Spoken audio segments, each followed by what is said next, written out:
जिन पर महात्मा की कृपा होती, ये 8 बातें उसके हृदय में अपने आप जागृत हो जाती हैं। देख लो, 8 बातें उसके हृदय में अपने आप जागृत हो जाती, जिस पर संत की कृपा होती। पूज्य बाबा कहते हैं, पहला नाम जप, नाम कीर्तन और लीला गायन, इन 3 का उसको व्यसन हो जाता है, नशा हो जाता है। ये 8 बातें महात्मा के कृपा पात्र में जागृत हो जाती है। नाम जप, नाम कीर्तन और प्रभु की लीला गायन का नशा हो जाना। कीर्तन हो रहा है तो शकील के बैठ गए, थोड़ा 5 मिनट हमको भी गाने, राधा राधा, भगवत चर्चा हो रही, अरे यहां कथा हो रही और बैठ गए 10 मिनट। नशा है ये, हमारे आपको नहीं, सनकादि के लिए भी कहा गया, आशा व्यसन व्यसन याति नहीं, रघुपति चरित होए ता सुनहि। हनुमान जी को बड़ा नशा है। यत्र यत्र रघुनाथ कीर्तनम तत्र तत्र कृतमस्त कांजलम वाष्पवारि परिपूर्ण लोचनम। आश्रु बहाते हुए नाम कीर्तन सुनना, नाम कथा, लीला कथा ये श्रवण करना। पहला साधु कृपा पात्र में नाम जप, नाम कीर्तन और लीला गायन का नशा हो जाएगा। दूसरा, उसको साधु के दर्शन से ऐसा सुख होगा जैसे अपने प्रिय रिश्ते नातेदारों को अच्छा, आओ आओ आओ आओ, हृदय एकदम मालादित हो गया। साधु महात्मा से जब बिछुड़ने का समय आता है तो ऐसा लगता है हमारे प्राण छूट रहे हैं। ऐसा बिछुरत एक प्राण हरि ले, ये साधु कृपा पात्र में होगा। संत को आओ आओ, आज तो हमारे अहो भाग्य, जो प्रभु मोहि अनुग्रह की ना, तो तुम आई दरस हट देना। पहला नाम जप कीर्तन और लीला गुण गान का व्यसन। दूसरा साधु दर्शन, साधु सेवन, ऐसा जैसे प्रिय रिश्तेदार, प्रिय नातेदार, ऐसा होना चाहिए। कई चरित्रों में पढ़ा है कि भगत की पत्नी जब संतों का मंडल आया तो उनके लिए बहुत ही ऐसे खिचड़ी आदि रूखा सूखा बना, और जब उनके भाई आए तो खीर पुआ पूरी सब व्यवस्था। जो लाल स्वामी जी के भी चरित्र में ही पढ़ा है, वो अंदर घर में गए, कहा कि बहुत खुशबूदार ये सब भोग पदार्थ बने और संत मंडली में तो खिचड़ी परोसी जा रही। तो उनका वो संत है, ये हमारे भाई हैं आए, मतलब उनके साले। अच्छा, तुम्हारे भाई, और ये हमारे रिश्तेदार हैं, हमारे प्रभु के जन पार्षद हैं। सब खीर पुआ उनको परोसा, खिचड़ी उठा के लाए, उनके भाई को पकाया। ये तुम्हारे रिश्तेदार के लिए, ये हमारे रिश्तेदार के लिए। हरिराम व्यास जी, मलाई गिर गई दूध के साथ उनकी कटोरे में, और संतों में दूध परोस है। हाँ, ये शरीर तुम्हारा पति है ना, इसलिए सभा में ही कह दिया, जाओ मैं आज से तुम्हारा त्याग करता हूं। तुमने हमारे संतों के साथ भेद किया, हमारे आगे मलाई गिरा, क्योंकि शरीर तुम्हारा पति है ना, इसलिए। जबकि ऐसा नहीं, स्वाभाविक ऐसा हुआ था। जब बहुत प्रार्थना की, कई दिन व्यतीत हो गए सेवा से बिलक, तब संतों के बीच में कहा कि अपने आभूषण बेच करके संत सेवा करें तो हम स्वीकार करें।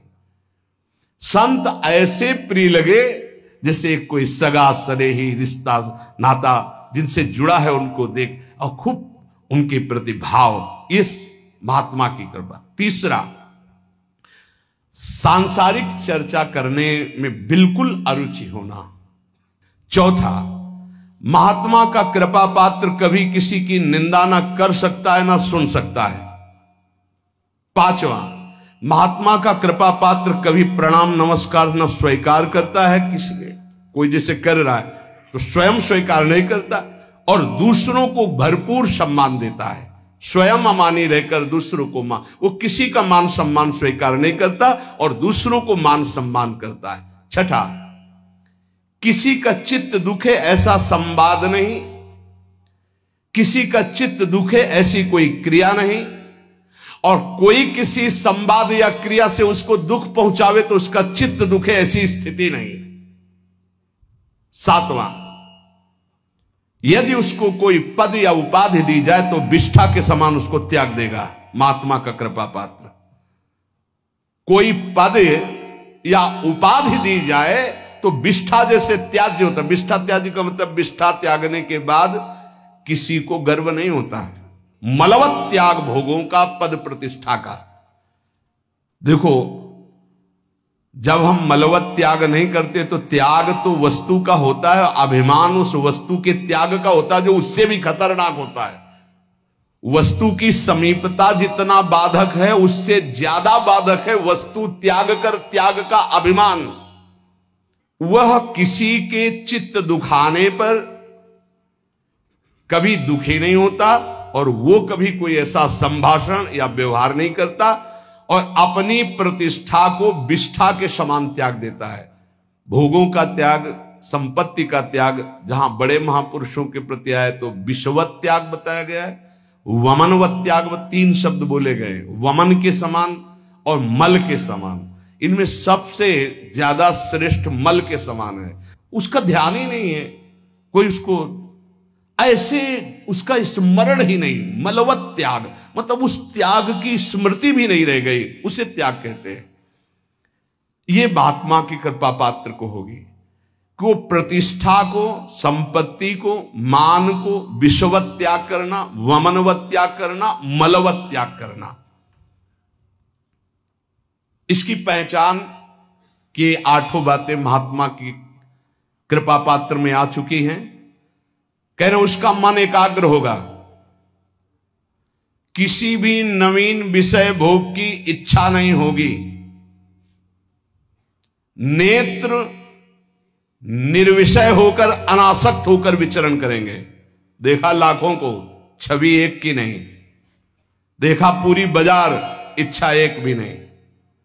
नेत्र उसके निर्विषय हो जाएंगे। लाखों छवि देखने पर, लाखों मूर्ति देखने पर, लाखों प्रकार के विषय भोगों को देखने पर उसके हृदय में ना इच्छा होगी ना झांकी होगी। एकांत में जाकर किसी व्यक्ति का चिंतन नहीं होगा। जिसका मन एकाग्र है, नवीन विषय भोग की इच्छा नहीं है, नेत्रों में किसी की आकृति नहीं, कोई विषय की झलक नहीं, पूरी बाजार घूम आवे, पूरे लाखों लोगों से मिल ले, वो महात्मा का कृपा पात्र भगवान प्राप्त करने के योग्य हो चुका है। ये 8 बातें पुनः सुन लीजिए कृपा करके। पहला, नाम जप, नाम कीर्तन, भगवत लीला गुणानुवाद। क्या व्यसन, नशा। कीर्तन हो रहा है, दौड़कर बैठ गए, हम भी 10 मिनट गाएंगे। नाम जप के लिए हर समय उत्साहित रहो कि जैसे गरीब आदमी 1-1 मिनट मेहनत करके धन कमाता है, ऐसे तुम नाम कमाओ। भगवत लीला गुणानुवाद में श्रवण इंद्री को, जिनके श्रवण समुद्र समाना, कथा तुम्हारी सुभग सरि नाना, भरे निरंतर होई न पूरे, ऐसे। दूसरा, साधु महात्मा प्राण प्रिय लगे। तीसरा, संसारिक चर्चा बिल्कुल विषवत लगे, नहीं सुननी, नहीं करनी। जब उस मार्ग में नहीं जाना तो मुझे चर्चा क्या करनी। तीसरा, संसारिक चर्चा नहीं। और चौथा, कभी किसी की निंदा ना करनी है और ना सुननी है। 5वां, स्वयं अमानी रहकर सबको मान प्रदान करना है, कभी अपने को मान सम्मान के विष का पान ना करावे। 6वां, किसी का चित्त दुखाए ना, दूसरे के चित्त दुखाने वाली कोई क्रिया ना करे और दूसरे के द्वारा चित्त दुखाने वाली बात और क्रिया होने पर अपने चित्त को दुखित ना होने दे। 7वां, अपनी प्रतिष्ठा को विष्ठावत त्याग दे। कोई भी उपाधि, कोई भी पद प्रतिष्ठा भगवत प्राप्ति के बाद जो हरि करे, पहले कोई स्वीकार न करे। उपाधि नहीं तो उपद्रव हो जाएगा। 8वां, सदा सच्चरित्र होकर जीवन व्यतीत करना। काशी में जज स्वामी नाम के एक बड़े सिद्ध महात्मा थे, जब रहते थे तो एक संत भगवान आए थे, उनका चलो आपको ब्रह्मबोध संपन्न महापुरुष के दर्शन कराते हैं। तो शायद मुमुक्ष भवन ऐसा नाम था जहां सन्यासी जन रहते थे, वहां गए। तो स्वामी जी एकदम वयोवृद्ध, अस्थिमात्र हुए रहे शरीरा, नजदीक गए तो जैसे एक उन्माद अवस्था को प्राप्त होते हैं वैसी स्थिति थी। अचानक जब स्वामी जी ओम नमो नारायण है, अचानक ऐसी दृष्टि हुई और बस इतनी जोर से हाथ पकड़ा, और अंग्रेजी में उन्होंने कहा, हमें अंग्रेजी तो याद नहीं है, पर उसका भाव था, वो गुड करेक्टर ऐसे कुछ बोल रहे थे कि जिसका चरित्र पावन है वही सब कुछ है, और अगर चरित्रहीन है, चरित्रता चली गई तो कुछ नहीं रहा। इसलिए जीवन में करेक्टर गुड रखना है। मतलब हम तो हिंदी में बोल रहे, वो अंग्रेजी से बोल रहे, तो जो संत ले गए थे वो ट्रांसलेटर, हाँ हमको वो ये भी अंग्रेजी का है ना, इसलिए रुक गए।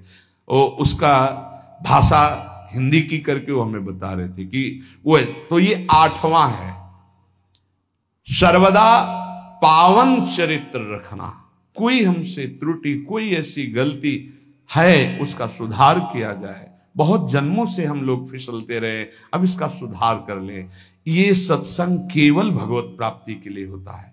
ये सत्संग केवल समस्त संत महापुरुष और भगवान की वाणियों को मिलकर होता है। जो तुम एक शास्त्र में ढूंढोगे वो तुम्हें ढूंढी ढूंढाई वस्तु मिल रही। ना तुम्हें दूध खोज करना है, ना दही खोज करना है, ना मथना है, ना माखन करना, सीधे घी मिल रहा है भैया। अगर अब पुष्ट ना हुए तो भगवान जाने। बड़े बड़े महापुरुषों के पावन सूत्र, पावन चरित्र, पावन सिद्धांत आपको मिल रहे हैं। आप कृपा करके, अपने ऊपर कृपा करके, हमारे ऊपर कृपा करके, हमारे भगवान के ऊपर कृपा करके। कैसे? भगवान के ऊपर कृपा। भगवान ये गीता हमारे लिए बोले हैं, अगर हम स्वीकार करेंगे तो मानो भगवान कहते कृपा कर रहे हो हमारे ऊपर, जो हमारी बात मान रहे हो। जैसे छोटा बच्चा दूध पी लेना तो माँ कहती बहुत अच्छा, मानो माँ के ऊपर कृपा कर दिया, नहीं तो माँ चिंतित रहती। गुरु के ऊपर कृपा कर दिया यदि आपने बात मान ली, क्योंकि गुरु निश्चिंत हो जाएंगे। आप भगवत प्राप्त हो गए, आप भगवान को मिल गए। ये हमारी निश्चिंतता, हमारे प्रभु की निश्चिंतता। और आपके ऊपर गुरु कृपा भरपूर, हरि कृपा भरपूर, लेकिन आपकी कृपा में कंजूसी है आपके ऊपर।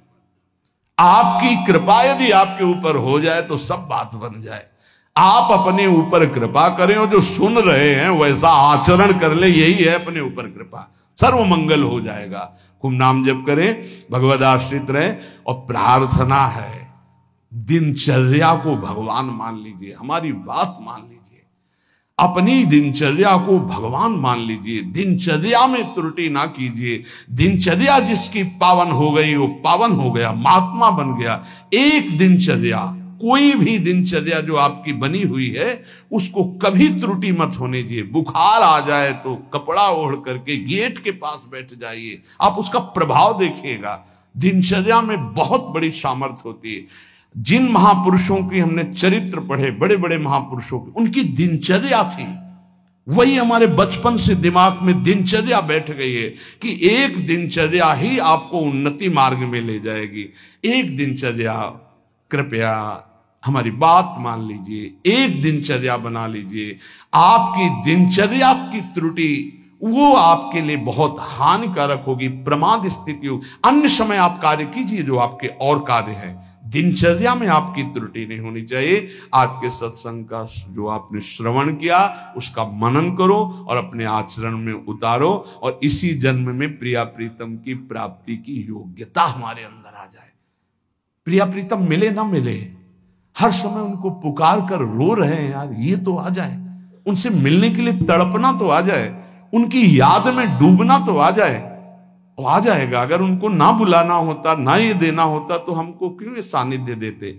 इस सानिध्य का मतलब वो हमें, आप समझो, प्रिया जो आपको मिलने के लिए कितने व्याकुल है, यहां से तुम्हें सुनाई नहीं दे रहा?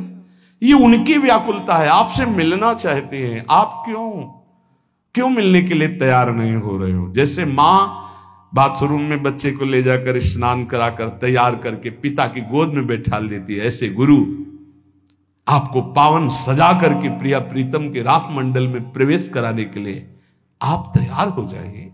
जैसे छोटा बच्चा ना बाथरूम की, वो कहता है मुझे खेलना है, वो थप्पड़ मारेंगे, चल पहले। ऐसी कुछ दशा है। ऐसे घसीटो कि ये जो पवित्र आचरण है आपको निर्मल करेंगे।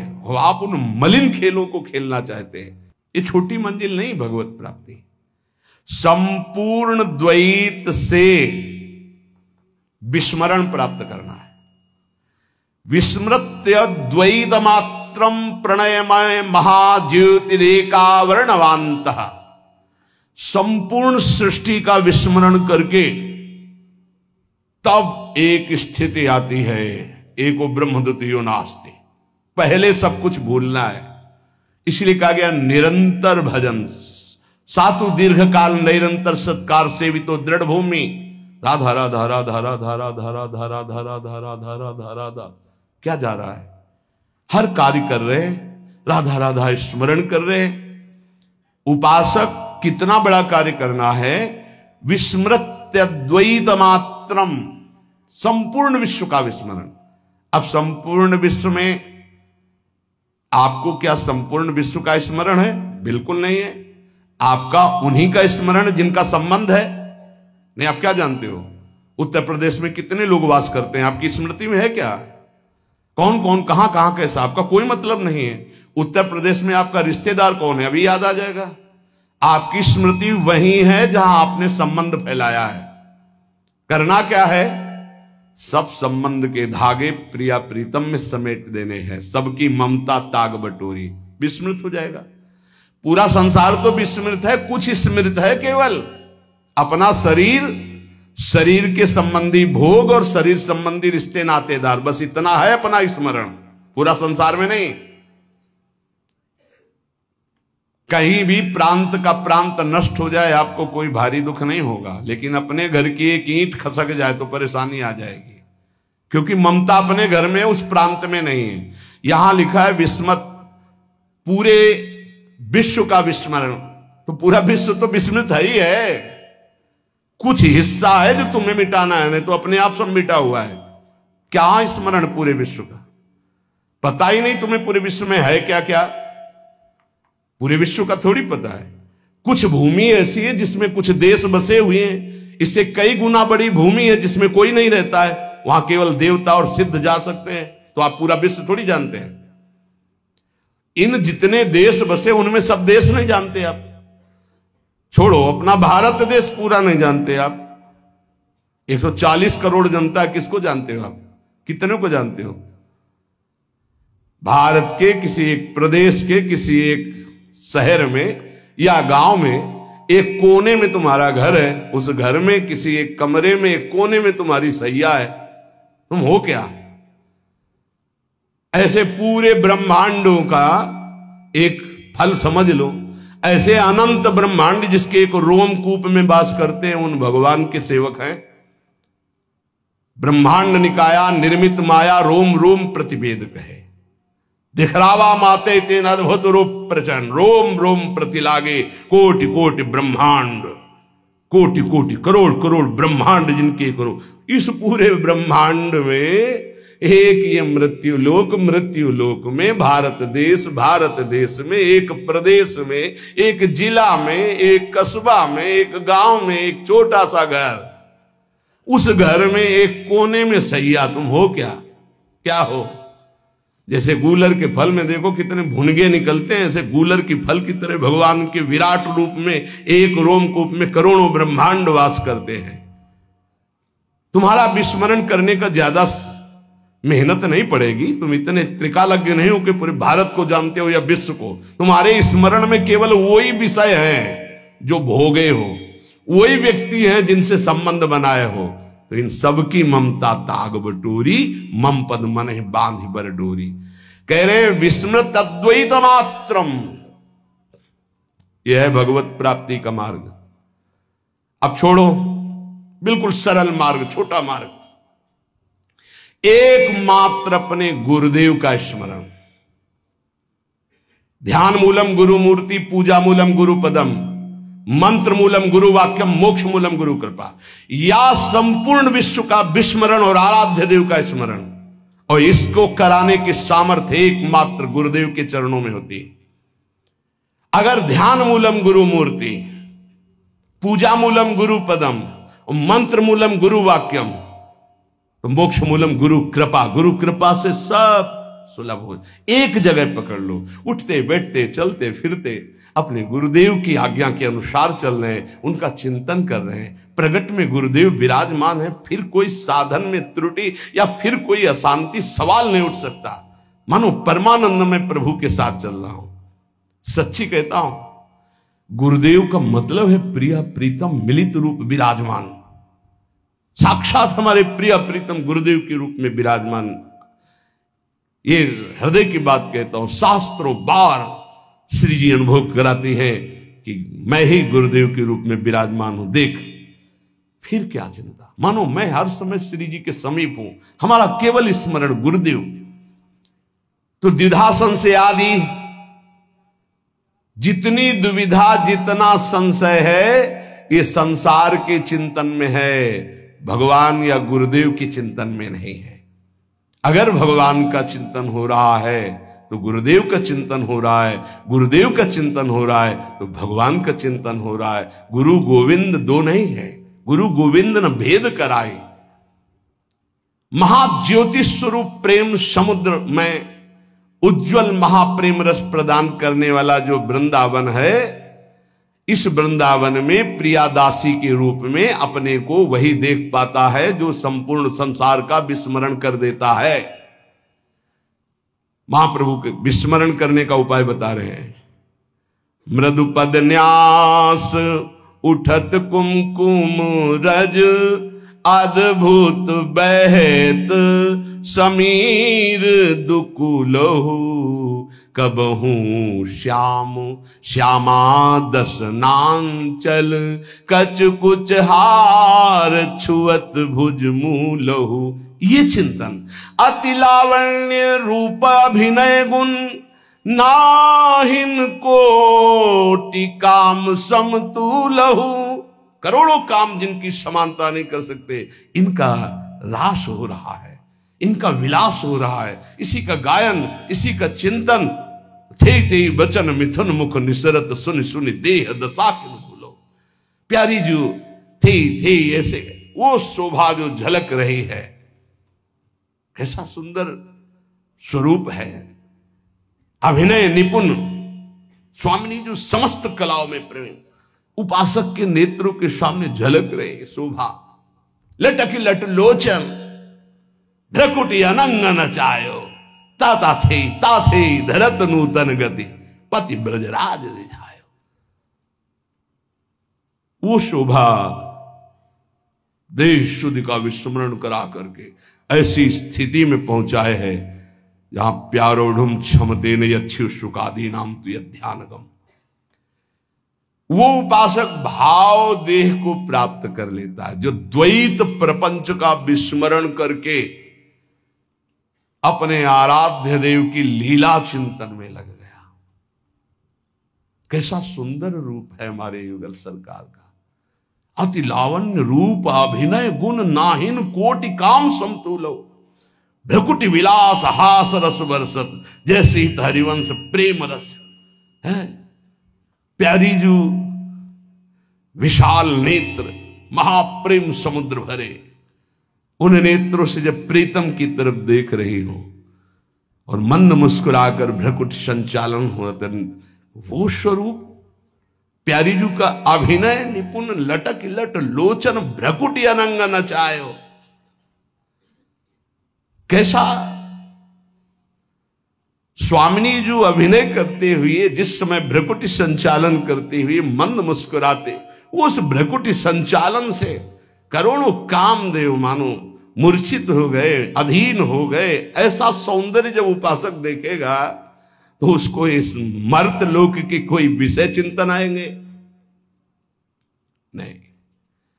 हमारा जो मार्ग मिला बहुत रसमय, चतुरासी जी प्रेम समुद्र है। आपसे प्रार्थना है, औषधि बड़ी गूढ़ है, अगर इसको पाते रहोगे तो रहस्य खुल जाएगा। चतुरासी जी का गायन देश शुद्ध विस्मरण करा देने की स्थिति में आपको खड़ा कर देगा। ध्यान दीजिएगा, सिद्ध साधन है देह विस्मृति, विश्व विस्मृति का चतुरासी जी का गायन, चतुरासी जी का चिंतन, चतुरासी जी का श्रवण। अरे अपने की बात क्या, लालजू को विस्मरण करा देने की सामर्थ्य श्री प्रियाजू में है। लालजू को विस्मरण करा देने की, लालजू अपने आप चिदानंद स्वरूप, लालजू अपने आप को भूल जाते हैं। ऐसा प्रेम प्यारी जू का है। और अपने प्यारी जू की शरण में है, अपने को कोई भय इस बात का कि संसार का कोई राग हमें फंसा लेगा नहीं। बहुत बड़ी जगह जुड़ गए हैं। श्री स्वामिनी जू का बड़ा प्रताप है। श्रीपाद प्रबोधानंद जी महाराज कह रहे हैं, आप हमारी बात मान लो, निहाल हो जाओगे। यद कोट्यन समपि स्पृशेन्न निगमो यन्नो विदिर योगिनः। मैं जो आपसे बात कह रहा हूं वेद की सामर्थ्य नहीं है कि आपको बता सके, वो नेति नेति तो हरि के लिए ही कह रहा है। यहां वृंदावन कैसे पकड़ता है ये तो सुना था कि वृंदावन वास की तुम इच्छा करो वो तुम्हें फांस लेगा, पकड़ लेगा, ऐसे फांस से फांस लेगा कि तुम निकल ही नहीं सकते। तो लगता था क्या जादू है वृंदावन में, देखते हैं भाई। और जब वृंदावन ने फांसा तो जीने लायक नहीं रहे। अब वृंदावन के बिना जी नहीं सकते। आपको कैसे होता है? ये नहीं कि किसी रोग आदि के कारण नहीं, वृंदावन के बिना, वृंदावन जीवन है, प्राण है। यद कोट्यन समपि स्पृशेन्न निगमो यन्नो विदुर योगिना। जो श्रीपाद कह रहे, करोड़वें अंश की महिमा भी वेद ने वर्णन कर सकते हमारी प्यारी जू की, लाल जू की महिमा नेति नेति वर्णन करके। यद कोट्यन समपि स्पृशेन्न निगमो, निगम ने वेद, ना निगमो यन्नो विदुर योगिनः। बड़े बड़े योगी भी जिस रहस्य को नहीं जानते। आगे की बात और दुर्लभ के, श्रीश ब्रह्म सुकार्जुन उद्धव मुखा पश्यन्ति यन्न क्वचित अन्यतो किम ब्रजवासिनामपि न यदृश्य कदा लोके श्री वृंदावन रूप मदभुतमहम राधा पदैकाश्रया। समझ आ जाए तो भाई श्री जी की बड़ी कृपा, नहीं तो कह रहे वेद नहीं समझते तो हम लोग क्या समझ लेंगे। समझो, जिन श्यामाजू की महिमा के करोड़वें अंश को वेद नहीं वर्णन कर सकते, जिन श्यामाजू की महिमा को बड़े बड़े योगी जन भी ध्यान में नहीं पाते। आगे उधर श्री ब्रह्म शुक अर्जुन उद्धव मुखा पश्यन्ति अन्न क्वचित। हमारी प्रिया जी जहां विराजमान है नवनिभृत निकुंज में, इन सब महापुरुषों ने अवतार लीला में दर्शन किए, अवतार लीला का गायन किया, अवतार लीलाओं को देखा कृपा से, लेकिन सेवा में सम्मिलित नहीं हुए। नवनिभृत निकुंज में विराजमान जो रूप बेली प्यारी बनी सुप्रीतम प्रेम तमाल, यहां सिर्फ सहचरियों का प्रवेश है। श्रीपाद प्रबोधानंद जी महाराज ने 3 वृंदावन का वर्णन किया प्रारंभ में। पहला गोष्ठ वृंदावन जिसमें सखाओं के सहित प्रभु नित्य लीला करते रहते हैं। दूसरा गोपी वृंदावन जिसमें रासोत्सव होता रहता है गोपी जनों के साथ, प्रिया लाल गोपी जन, जिनको राधा कृष्ण रूप में उच्चारण नाम किया गया। राधा कृष्ण और समस्त गोपी मंडल मंडिता और रास जिसमें भगवान शिव प्रवेश किए। जिन गोपी जनों की विरहाग्नि का, प्रेमाग्नि का ताप उद्धव के हृदय में वृंदावन में आते हुए लगा तो ज्ञान गुदड़ी भस्म हो गई। उद्धव जी ने गोपी जनों के उस प्रेम को देखा। श्री शुकाचार्य उसी प्रेम का गान कर रहे हैं। भगवान शिव उसी रास में गए और स्वामिनी जी की महिमा को देखा और कटाक्ष, कृपा कटाक्ष का गायन किया। लेकिन यहां कह रहे पश्यन्ति यन्ना क्वचित, इन महापुरुषों का यहां प्रवेश नहीं। कौन? बोले राधा निकुंज बाटी श्रीपाद प्रबोधानंद जी। गोपी वृंदावन तक सबका प्रवेश, यहां केवल सहचरियों का प्रवेश। 3 गोपिन ते दुर्लभ माई नित्य विहार सहज सुखदाई। और बात कह रहे कि अन्यत्य क्रिम, अन्य उदाहरण तुम्हें क्या दूं, ब्रजवासिनाम अपनी ना यद दृश्य कदा लोक है। नंद बाबा आदि जो ब्रजवासी जन हैं, उनके सखा जन जो हैं, सुहृद जन जो हैं, इनका भी इस नवनिवृत्त निकुंज में प्रवेश नहीं है, क्योंकि बाबा का वात्सल्य भाव है, सखाओं का सखा भाव है। गोष्ठ वृंदावन, गोपी वृंदावन में भी बाबा या सखाओं का प्रवेश नहीं है। वहां परम पुरुष प्रभु और समस्त गोपी और प्रिया जो ये लेना, वहां भी सखा परिकर का प्रवेश। फिर यहां 3 गोपिनते दुर्लभ माई, इसलिए कह रहे श्रीश ब्रह्म सुकार्जुनोद्धव मुखा पश्यन्ति अन्न क्वचित अन्यत किम ब्रजवासिनाम अपि न यदृश्य कदा लोके। श्रीमद राधा सुधानिधि। न देवैर ब्रह्मादेर न खलु हरि भक्तैर न सुहृदा दिविर यद्वै राधा मधुपति रहस्यम सुविदितम। कभी गर्व नहीं होता आपको कि स्वामिनी जी ने मुझे ऐसी जगह शरणागति प्रदान की कृपा से जहां बड़े बड़े महापुरुष भी याचना करते? कभी नहीं, बस ऐसे ही मिल गया, इसलिए उसकी कीमत नहीं समझ पाए। रतन चिन्हों नहीं दीन्हों करते डाल। इसलिए मेरी बात पर हे सखे विश्वास कर लो। लक्ष्मीपति, भगवान शिव, ब्रह्मा, शुक, अर्जुन, उद्धव आदि ये सब जिस महिमा को जानते हैं, गाते हैं, पर जहां प्रवेश नहीं है, उस रस की हम तुम्हें बात करते हैं कि उस रस को प्रदान करने वाला ऐसे वृंदावन और रजरानी है। जब इनका आश्रय मिलता है तो राधा पदई का आश्रय ये हृदय में ठसक हो जाती है। श्री राधा जुग चरण निवास, प्यारी जो हमारी महारानी, हम उनकी चरण दासी।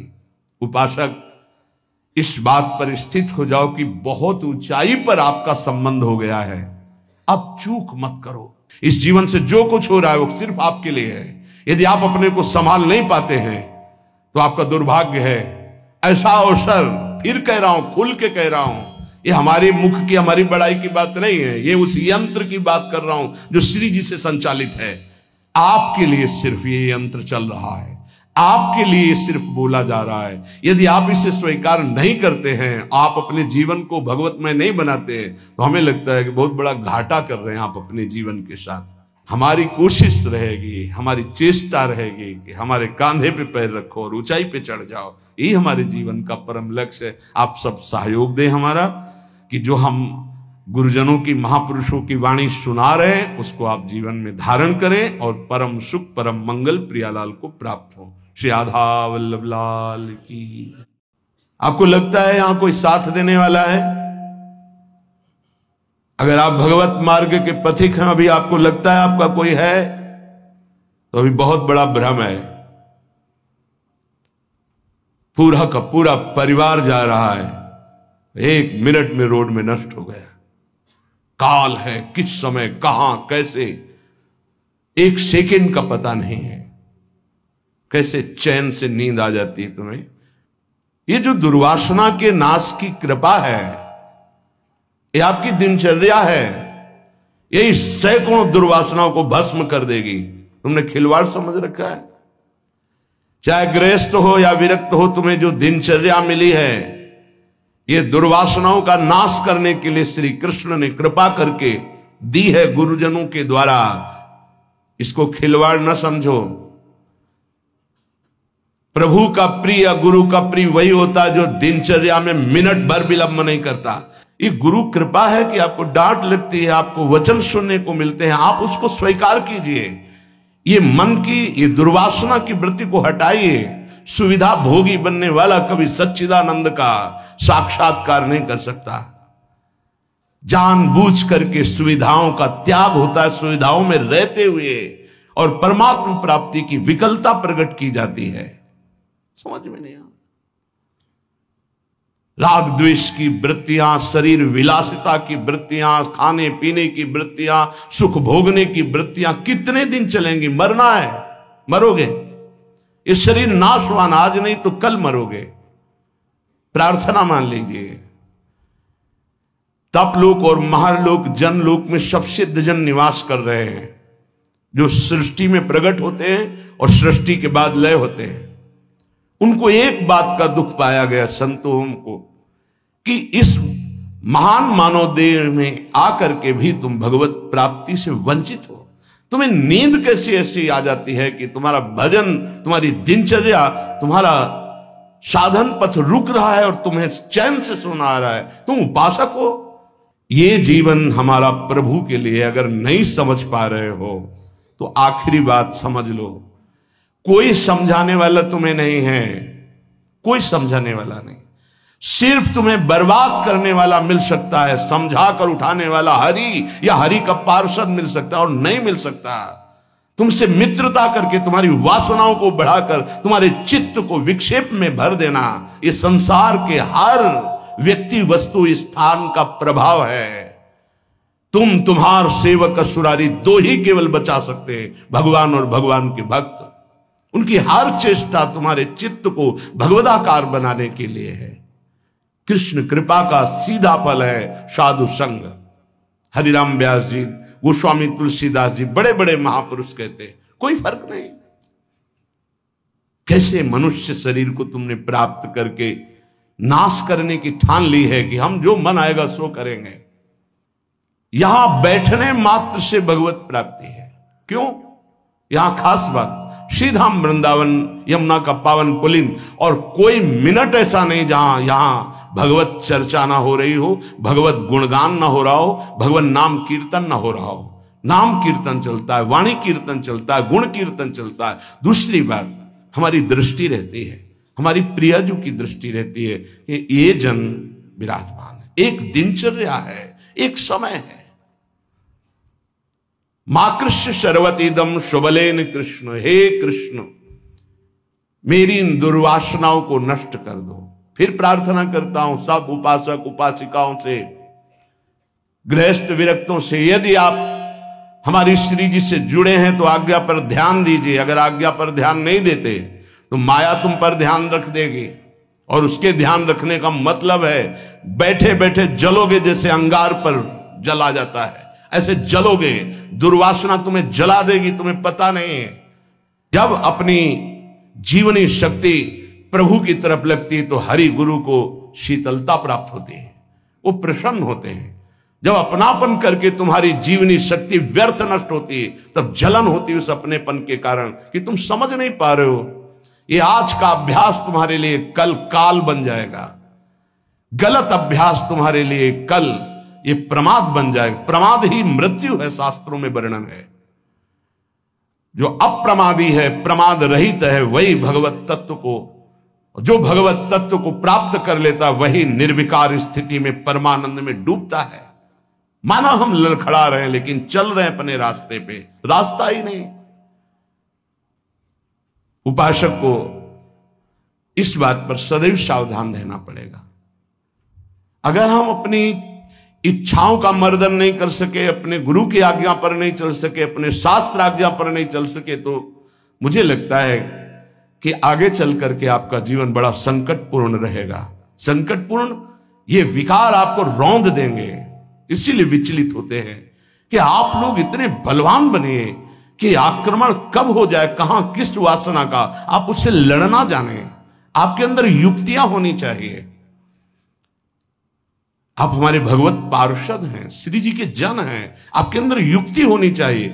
गुरु की प्रगट उपस्थिति में युक्तियों की, कलाओं की आपके अंदर वृत्तियां जानी चाहिए कि कभी किसी विकार का आक्रमण हो तो कैसे बचा जाता है, कैसे हमारे को इस माया पर विजय प्राप्त करना है, कैसे विषम परिस्थितियों में अपने चित्त को डूबने ना पाए बचाया जाए, यह संतों से सीखा जाता है। कैसी पार्थिव दृष्टि है कि शरीर सुख के लिए सोना जागना खाना पीना बस यही हम सुख मानते हैं। नहीं भाई, ये सुख तो बहुत जन्म भोग लिए। इस जन्म में एक नियत समय रखिए, एक अल्पाहार की सीमा रखिए, एक भोजन का समय रखिए, एक अपनी दिनचर्या का समय होना चाहिए। ये नहीं आज मनाया 2 बजे पा लिया, फिर मनाया 5 बजे पा लिया, मनाया 3 बजे से 8 बजे रात्रि तक सो रहे, 8 बजे से 4 बजे तक जग रहे। ऐसी दिनचर्या नहीं होती, कभी ऐसी नहीं। दिन बाई चांस कभी कोई सेवा में समय लग गया हो, बात अलग है, ऐसी दिनचर्या नहीं होती। पक्का मानिए, आपका हित इसी में है कि जो दिनचर्या दी जाए उसका पालन कीजिए। हमारा सत्संग तभी लाभ देगा आपको, हमारा एकांतिक वचन तभी लाभ देगा आपको जब हमारी आप आज्ञा पर चलेंगे। जैसी दिनचर्या बना दी है, ये दिनचर्या जानते हो, बड़े बड़े सिद्ध महापुरुष इसी से हुए, दिनचर्या से। 1 मिनट का अंतराय कभी जीवन में नहीं पड़ने दिया अपनी दिनचर्या, वही परिपक्व अवस्था। 12 वर्ष एक दिनचर्या कर लीजिए, आप देखिए आपका क्या स्वभाव बनता है। हाँ 20-20 वर्ष 25-25 वर्ष व्यतीत हो जा रहे हैं, कोई दिव्यता नहीं आ रही। कारण क्या है? खो रहे हैं, जीवन को खो रहे हैं। बिल्कुल कई बार हम चिल्ला चिल्ला कर कहते हैं कि आप समझिए, ये जो दिनचर्या है ये भगवान का स्वरूप है। जो गुरु प्रदत्त दिनचर्या है वही तुम्हें ब्रह्मबोध कराएगी, वही भगवत प्रेम कराएगी। नहीं, ये वासना बहुत बलवान है। पता नहीं चलता कि हम निर्वासनिक हो गए कि वासना युक्त है। एक योगी जी आए थे महान, वो अभी गए हैं तप के लिए, वो जहां बर्फ के भगवान का स्वरूप, हाँ अमरनाथ शायद ऐसे हो गए। वो बोल रहे थे कि क्या है कि इतनी साधना पर भी वासना, क्या ये प्रारब्ध है? प्रारब्ध से वासना भोग उपस्थित कर सकती, क्रिया नहीं। क्रिया उपासक स्वयं छूट दे करके करता है। कोई भी भोग सामग्री प्रारब्ध से, विश्व की भोग सामग्री आ सकती है पूर्व प्रारब्ध से, लेकिन उसका संयोग आपके अविवेक और विवेक के ऊपर टिका हुआ है। अविवेकी हो तो संयोग करोगे, विवेकी हो तो बचा लो, नहीं तो प्रारब्ध भोगते भोगते पशुता आ जाएगी, दैवी संपत्ति नहीं आएगी। प्रारब्ध का आना हो सकता है, लेकिन प्रारब्ध हमको उस भोग में लिप्त कर दे, ये अज्ञान हो सकता है। ये प्रारब्ध नहीं है कि आप मनमानी आचरण करते रहें, आप मनमानी। कितना दुलार किया जाएगा, कब तक दुलार किया जाएगा? भगवान इतना दुलार करके मानव देह दिए, कहते भगवान कहां है? कैसी विचित्र भगवान की माया है। गोस्वामी श्री तुलसीदास जी महाराज कहते हैं, तू तो पछितई है मन में जी हाथ। अभी समय है, समय है। सबसे बड़ा पछतावा क्या? भगवान का साक्षात्कार नहीं हुआ और शरीर छूट रहा है। ऐसे साक्षात्कार होगा? केवल भगवदाकार वृत्ति से भगवत साक्षात्कार होता है, उसी के लिए सारा प्रयास है। सबसे बड़ा डर क्या? प्रभु का नाम न छूट जाए, सबसे बड़ा डर। जिसने इस बात को समझ लिया वो जीत गया। सबसे बड़ा पछतावा क्या? बिना प्रभु से मिले जा रहे हैं, यहां से मृत्यु लेख से बिना भगवत साक्षात्कार किए जा रहे, बड़ा पछतावा। सबसे बड़ी भयंकर डरावनी बात है कि प्रभु को भूल गए। का हनुमंत विपत्ति प्रभु सोई। ये दो बातें कभी जीवन में चिंतन किया इनका? एक सेकंड के लिए भगवत विस्मरण भी बर्दाश्त नहीं। सबसे बड़ी हानि, सबसे बड़ी विपत्ति, सबसे बड़ा भय भगवत विस्मरण हो जाना। और बड़ा पछतावा कि जा रहे हैं लेकिन प्रभु से आंख नहीं मिला पाए, जीवन व्यर्थ चला गया। सबसे बड़ा मन पछितई है अवसर बीते। दुर्लभ देह पाए हरिपद भज करम बचन अरु जीते। ए सुत बनितादि जान स्वार्थ रत ना करुणे सबीते। अंत ही तो ही तजेंगे पामर तू न तजय बहीते। जानते भी नहीं हो कि पुत्र कौन बनाए, पुत्री कौन बनाए, पत्नी कौन बनाए, पति कौन बनाए। ये बस 40, 50, 60 वर्ष का संयोग। इसके बाद कितना है 40, 50, 60 वर्ष? ब्रह्मलोक में एक सुई लेकर कमल के दल को छोड़ दो, यहां 1 वर्ष हो गया। अगर 60 बार वहां से छेद दिया तो पूरा जीवन चला गया। कितना समय है? ऐसे ब्रह्मा भी जिससे भयभीत रहते हो, काल चक्र भगवान का है। ऐसे भगवान की प्राप्ति नहीं की तो भटकते रहोगे अनंत योनियों में। तो तू पछितई है मन में जी हाथ। ये प्रक्रिया होती है, पूरा जीवन व्यर्थ चला गया। भयो है सुगम तो को अमर अगम तन समुझी धोकत खोवत अकाथ। तो तू पछितई है मन में जी हाथ। सुख साधन हरि विमुख वृथा जैसे श्रम फल घृत हित मथे पाथ, यह विचारी तजी कुपथ कुसंगति, चलि सुपंथ मिली भले साथ, तो तू पछितई है मन मींजी हाथ। ऐ मन, तू पछताएगा बाद में, हाथ मसलेगा तेरे, कुछ कब्जे में नहीं आएगा, हाथ में नहीं आएगा। तुझे देवताओं को लिए भी दुर्लभ मानव देह मिली, भयो है सुगम तो को अमर अगम तन, अमर कहते देवताओं को, देवताओं से भी श्रेष्ठ तेरे को मानव देह मिली। समुदिधो कत खोवत अकाथ, और ये मानव देह मिली थी भगवत प्राप्ति के लिए। क्या समझ करके तूने भगवत विमुख जीवन व्यतीत करने का निश्चय कर लिया? क्या तुझे मिलेगा? कौन सा कार्य तेरा बन जाएगा? रोज आयु क्षीण हो रही है, लोग जन्मदिन मना रहे हैं, आज बर्थडे, तुम्हें पता नहीं 365 दिन मिट्टी में मिल गए। अगली श्वास है कि नहीं है कोई भरोसा नहीं, न नाम कीर्तन, न भजन, न भगवत चिंतन, और 1 वर्ष व्यतीत हो गए, न भगवत साक्षात्कार हुआ। तो हमें तो लगता है 1 वर्ष व्यतीत होने के बाद भगवान नाम कीर्तन करके, भगवत प्रार्थना करके रोना चाहिए कि नाथ 1 वर्ष गए, अगला वर्ष हमारा आपके दर्शन योग्य हो जाए, आपके चिंतन योग्य हो जाए। तू तनिक भी चिंता नहीं कर रहा, व्यर्थ क्यों अपने जीवन को बर्बाद कर रहा है? जहां नाम जप नहीं है, भगवत समर्पण कर्म नहीं है, आज्ञा का पालन नहीं है, तो खिलवाड़ आप अपने जीवन से स्वयं कर रहे हैं। सुख साधन ये बहुत बड़ा साप है। हमारी बात समझ में नहीं आएगी, लेकिन आपसे प्रार्थना करते हैं, जो साधक सुख सुविधा से भजन करना चाहता है वो भूल जाए कि वो भजन करेगा, भगवत प्राप्ति करेगा। दुख और असुविधा भगवत प्राप्ति के मार्ग पर ऊपर चढ़ाती है। सुख और सुविधाओं का भोक्ता कभी भजनानंदी नहीं हो सकता, कभी नहीं। हाँ, वृत्ति भगवदाकार हो गई, अब उसे सिंहासन में बैठाला जाए, महलों में रखा जाए, कोई फर्क नहीं पड़ने वाला। महलों में रखो चाहे झोपड़ी में वास दो, एक स्थिति होती है। अगर भगवदाकार वृत्ति करनी है तो एक सीमा में अपने जीवन को बांध ले। इतना आहार, ऐसे शयन, ऐसे अपने जीवन को बांध। विश्व में किसी भोगों की कमी नहीं है।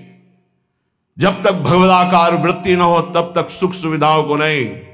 घूम शयन वलकल वसन, जैसे शास्त्रों में वर्णन आता, तो चलो वलकल वसन की जगह कौपीनवंता खलु भाग्यवंता, मार्किन की कौपीन, मार्किन नीचे वसंग ढकने के लिए, आहार के लिए अल्पाहार, रात दिन भजन, भूमि शयन, जमीन में आसन लगा, चटाई बिछी।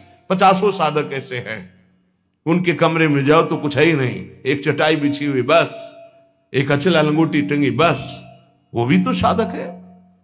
आहार जो श्री जी के द्वारा प्रदान हुआ आकाश वृत्ति से आता है।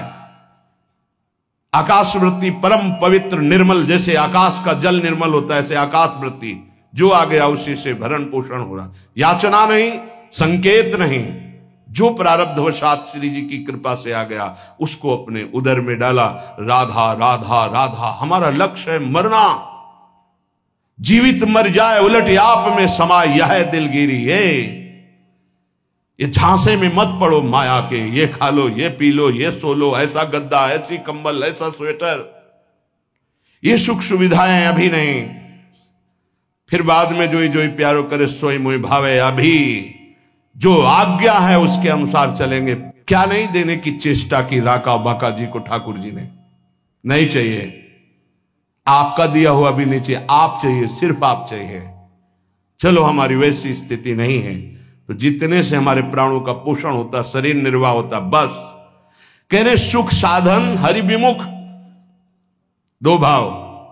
यदि हरि से विमुख हो तो सुख साधन तुम्हें जलाएंगे, चिंता शोक भय प्रदान करेंगे। दूसरा भाव, ये सुख साधन तुम्हें हरि से विमुख कर देंगे। सुख साधन हरि विमुख, दो भाव हैं इसके। अगर हरि विमुख हो, सुख साधन है, तो जलते रहोगे, चिंता भय शोक मृत्यु इससे बच नहीं पाओगे। और अगर सुख साधन के भोक्ता हो तो हरि विमुख हो जाओगे, भजन में रुचि नहीं रह जाएगी।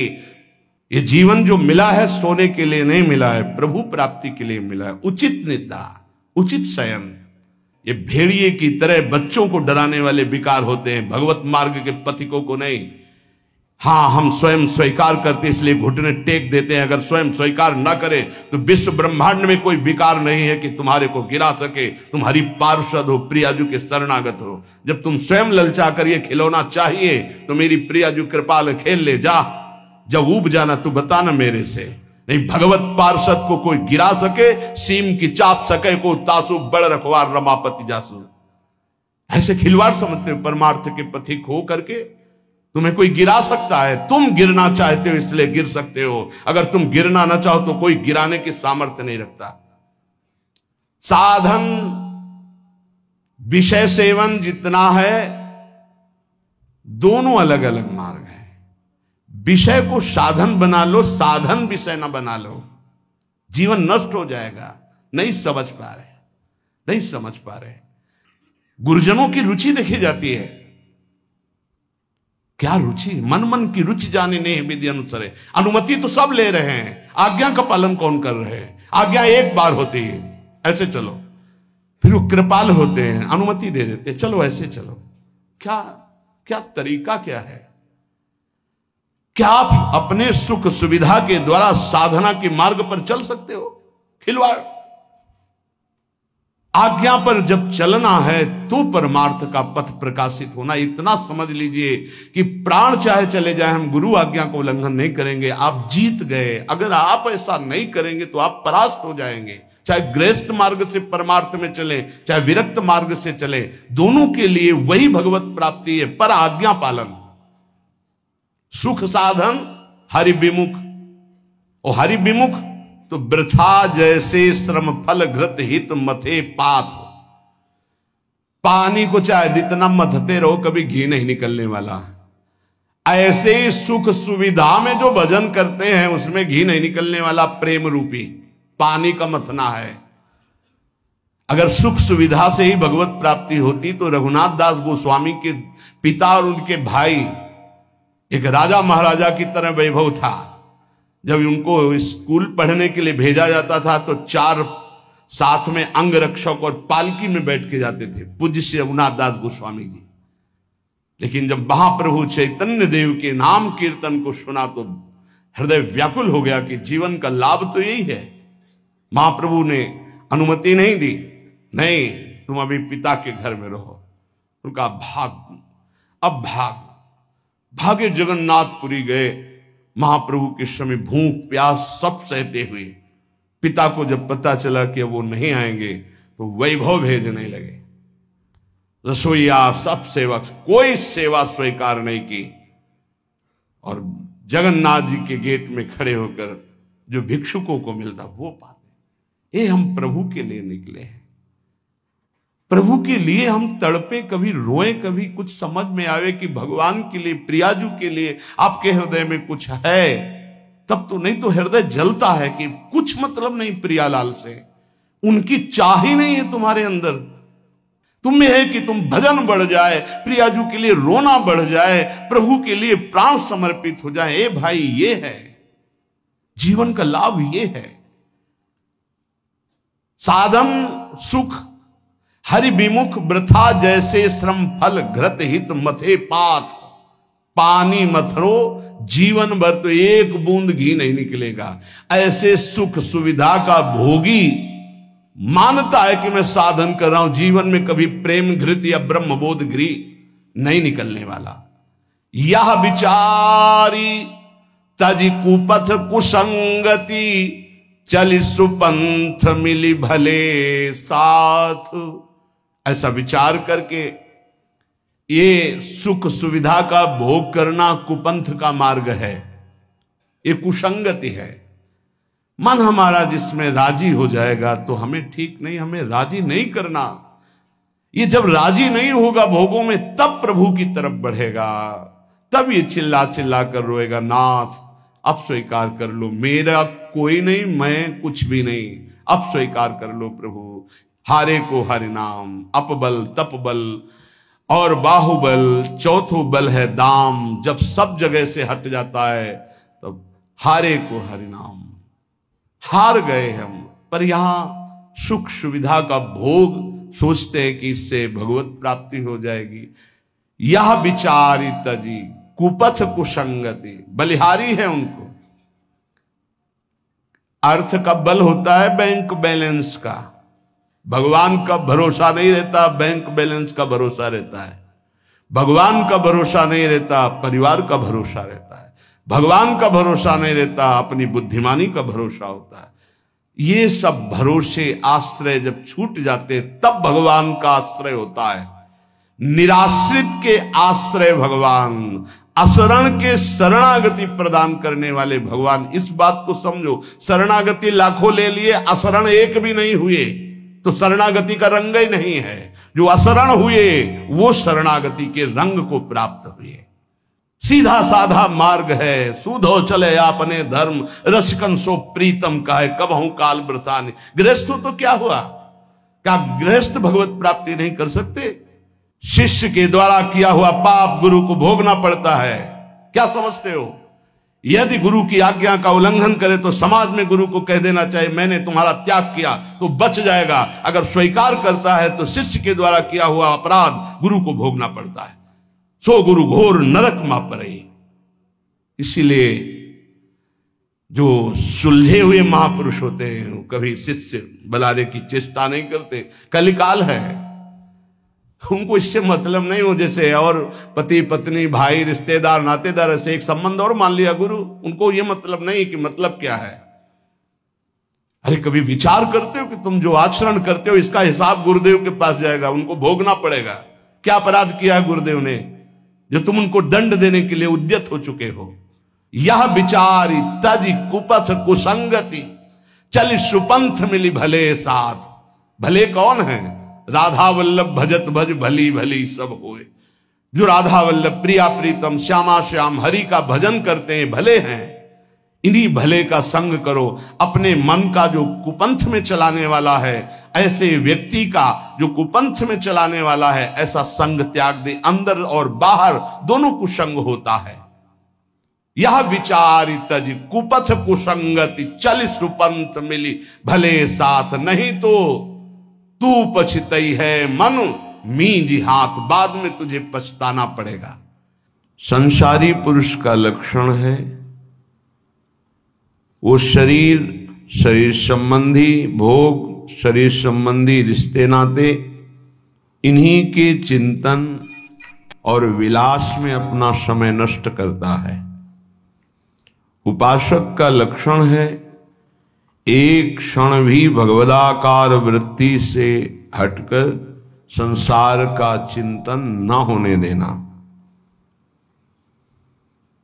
संसार की तो बात जाने दो, अन्य साधनों में भी रति न होना।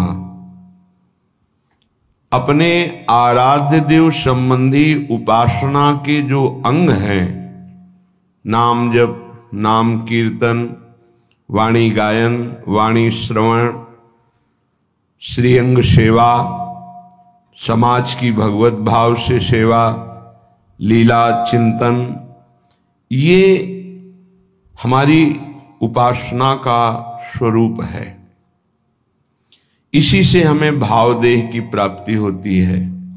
जब अभ्यास के द्वारा इन भक्ति के प्रेम लक्षणा, भक्ति का जो विशेष स्वरूप है उज्ज्वल प्रेम रस, इसी से प्राप्त होता है। जो उपासक अन्य साधनाओं की तरफ वृत्ति ले जाता है, राई के समचलत ही होत और की ओर। थोड़ा राई बहुत छोटा दाना होता है, अगर थोड़ा भी साधन में मिलावट हो जाए तो उपासना के उपास्य देव के रस में बाधा खड़ी हो जाएगी। ये उपासक बहुत ध्यान से समझ ले। अपनी उपासना जो गुरुदेव के द्वारा प्राप्त हुई है, राई भर भी यदि कोई मिलावट हो गई तो उपासना बाधित हो जाएगी। अब यामे मिलौनी मिले न कछु, जब खेलत रास सदा बन में। यदि वृंदावन का आश्रय है, वास है, उपासना है, तो यामे मिलौनी मिले न कछु, इसमें मिलौनी नहीं मिलनी चाहिए। अन्य कोई साधन पथ का अनुसरण करना, अपने उपास्य देव से विमुख हो जाना है। बहुत प्रकार का संग सत्संग नहीं होता, इष्टाकार वृत्ति हो जाए उसे सत्संग कहते हैं। तो इष्ट मिले और मन मिले, मिले भजन रस रीति, तहां निशंक है मिलिए तासों की जय प्रीति। यदि इष्ट नहीं मिल रहा और मन का तात्पर्य है, यदि वो चरित्रहीन है, मनमानी आचरण करता है, तो इष्ट गुरु से विमुख है। हमारा मन नहीं मिलना चाहिए, ऐसे जनों से नहीं मिलना चाहिए। यद्यपि परम स्नेही, चाहे वो कितना प्रिय संबंधी, रिश्तेदार, नातेदार, मित्र कोई भी हो, जाके प्रिय न राम वैदेही, तजिए ताहि कोटि बैरिशम, लाखों बार सुना है, पर क्या आचरण में है? हमारे हृदय में ये बात बैठ जानी चाहिए कि जरा सा कुसंग हमारी उपासना के रंग में बाधा पहुंचा देगा। एक ड्रम दूध हो और एक खटाई की फांक छोड़ दो, सब फट जाएगा। उपासना दुग्ध जैसी निर्मल, पौष्टिक, स्वादिष्ट, पवित्र, स्वरूप बोध कराने वाली, जरा सा कुसंग हो जाए फट जाएगी। उपासना की वृत्ति हट जाएगी, जो भाव का स्वरूप बन रहा था वो फट जाएगा। जैसे एक खटाई की फांक पड़ते ही एक ड्रम दूध पूरा फट जाएगा।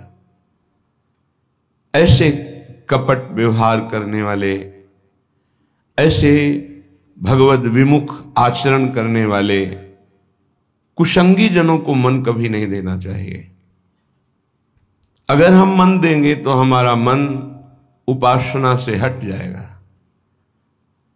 साधना की बड़ी सूक्ष्म वृत्ति होती है, कभी कभी मन प्रभु में नहीं लगता, तो उपासक को उबने की जरूरत नहीं है, धैर्य की जरूरत है उस समय कि उसका मन किसी विषय में विषयाकार ना होने लगे। किसी व्यक्ति के संग की लालसा हो जाए कि अब भजन में मन नहीं लगता, चलो उसके पास बैठते हैं, तो वो गुण दोष से युक्त अंतःकरण वाला गुण दोष का वर्णन करके हमारे हृदय में राग द्वेष की वृत्ति को पुष्ट करेगा। कोई रागात्मक बात करेगा या द्वेषात्मक बात करेगा। इसलिए गाहे न दूजी चाल, अगर हमारा भजन नहीं हो रहा तो हमको शांत गंभीर रहना है। कोई ऐसा कुसंग न हो जाए वृत्ति का, व्यक्ति का, कि ये भजन ना होने की वृत्ति लंबी खिंच जाए। अगर आप गंभीर रहे, धैर्यवान रहे, तो भजन चल पड़ेगा। कभी थोड़ा भजन होता है, कभी बहुत भजन में मन लगता है, पर धैर्य नहीं छोड़ना चाहिए। दूसरी बात स्वीकार नहीं करनी चाहिए उपासक को। कोई ऐसा नहीं है जो हमारी वृत्ति को बदल सके। यदि नाम चल रहा है, अगर नाम भी नहीं चल रहा तो हमें धैर्यपूर्वक उस समय, भले सो जाए, एकांत हो जाए, उस समय काट लेना चाहिए। उस समय वृत्ति आई है। और चतुर उपासक तो जबरदस्ती वाणी गायन शुरू कर दिया, सत्संग शुरू कर दिया, जिससे हमारा चिंतन बदल जाए। पर कुसंग नहीं, मन नहीं लग रहा तो चलो अमुक व्यक्ति के पास बैठकर प्रपंच करते हैं, बातचीत करते हैं। वो राग द्वेष की वृत्ति भर देगा। बिल्कुल हटना चाहिए उपासक को।